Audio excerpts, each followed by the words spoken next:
कारण शरीर का उल्लेख भारतीय दर्शन, विशेष रूप से वेदांत और सांख्य दर्शन में होता है। यह शरीर त्रिविध शरीर के सिद्धांत का एक हिस्सा है, जिसमें तीन प्रकार के शरीरों का वर्णन किया गया है। एक, स्थूल शरीर, सार्वजनिक शरीर। यह हमारा भौतिक शरीर है, जो पंचमहाभूतों, पृथ्वी, जल, अग्नि, वायु और आकाश से बना है। यह वही शरीर है जो हमें दृष्टिगोचर होता है और स्थूल जगत से जुड़ा होता है। दो, सूक्ष्म शरीर, आत्मिक शरीर। यह मानसिक और प्राणिक स्तर पर कार्य करता है। इसमें मन, बुद्धि, चित्त और अहंकार शामिल होते हैं।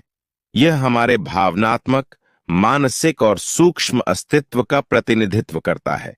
तीन, कारण शरीर, आध्यात्मिक शरीर। यह शरीर आत्मा और जगत के बीच का सबसे सूक्ष्म और गहरा संबंध स्थापित करता है। इसे आनंदमय कोश भी कहा जाता है, क्योंकि यह हमारे सुख और आनंद का स्रोत है। यह कारण शरीर हमारे कर्मों और संस्कारों का भंडार होता है। यह शरीर मृत्यु के बाद भी बना रहता है और अगले जन्म के आधार का निर्माण करता है। विशेषताएं। एक, अवस्था। यह गहरी निद्रा, सुषुप्ति में अनुभव होता है, जब स्थूल और सूक्ष्म शरीर निष्क्रिय हो जाते हैं। दो, अज्ञान का स्रोत। कारण शरीर में मूल अज्ञान, आध्यात्मिक अज्ञान होता है, जो जीव को आत्मा और ब्रह्म के एकत्व का बोध नहीं होने देता। तीन, स्थिति।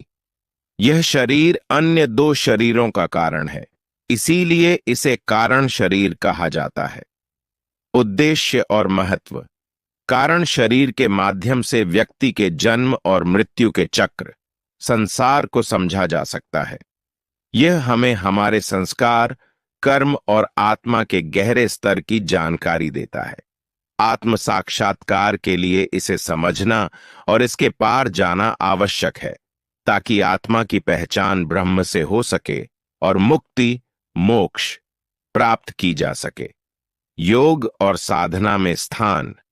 योग और ध्यान के माध्यम से जब व्यक्ति अपने कारण शरीर को पहचानता और पार करता है, तो वह अपने सत्य स्वरूप आत्मा का अनुभव करता है और सांसारिक बंधनों से मुक्त हो सकता है।